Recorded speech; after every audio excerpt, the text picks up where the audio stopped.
So by the title of this, you already can guess the game I will be talking about. It's absolutely, well, the only game where this storming the castle is possible. It's a Sicilian between Karyakin and Topalov. A typical line with opposite castles. I'll start a couple of moves earlier where white did not castle yet. So your attention to the board. Here, white played g5, g6, and this move is quite typical for Sicilian, obviously, where more experienced viewers perhaps are familiar with this move.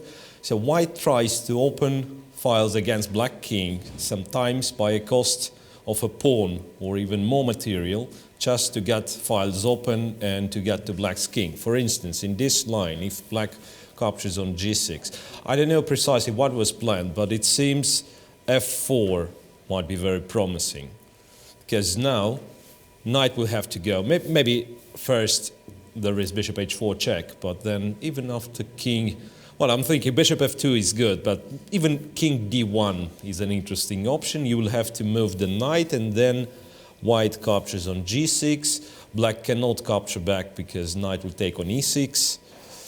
So, something like that. Therefore, after g6, black decided, the pawn is here. Black decided it's not the time to take on g6, but a time to organize his own counterplay. Knight from d7 went to b6, aiming to c4, and Karyakin castled long.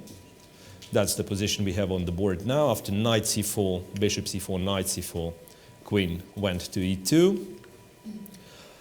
And, well, I'm thinking, what's going to be white's next move? Let's assume black plays something irrelevant, like rook c8. Not really irrelevant, but kind of skips the move. Then it's not advisable to take on h7, because you will create the situation we already seen in this tournament in a game between Caruana and Nakamura. Black will respond with king h8. And strangely enough, the king is quite safe on h8, covered by white's h7 pawn. After h6, black plays g6, and, well, you cannot get to this king, and later on, black might take on h7 as well. So, instead of that, I believe the right way to proceed for white is h5, h6. And h5, h6 ensures opening of some files, at least. Because now if black captures there, we don't play h7, we take on g7, and this, of course, is a disaster for black because, well, the only reasonable move is to take, and then at least after bishop h6, white wins an exchange. But I won't be surprised that after g8 there is a better move like f4, followed by queen h2, and mate in with few moves. Okay, so that means black can't play rook c8, but what else can be done here? I think knight e3 is not a bad try. Then after, well, two recaptures, I would really try to make queen e3 work. If I would be white, I'll try to make queen e3 work. And then we might see something like bishop g5, f4, bishop h6, then bishop gets passive on h6, but on the other hand, it stops white's attack for a little bit.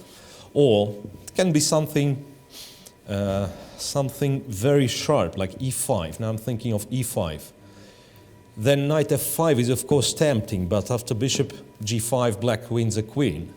So instead of knight f5, perhaps the right way to continue storming the castle can be, I don't know, if it can be h6. This is very interesting. h6. Now the point being that after bishop g5, I want to capture on h7. I don't know if it works. Capture on h7, then say king captures, it's h7 check.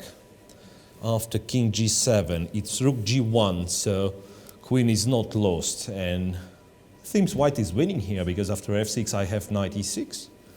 Yes, so bishop g5 doesn't work. It means after h6, is there anything else?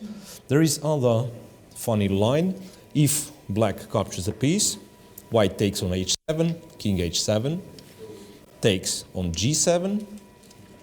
No, pardon. You cannot take. This one is pretty bad. So after white takes on h7, king h8 is the move. Trying to hide on h8 one more time. check this, and then white can go wrong like this. Rook g1, because after king h8, there is no guarantee it's going to be mate.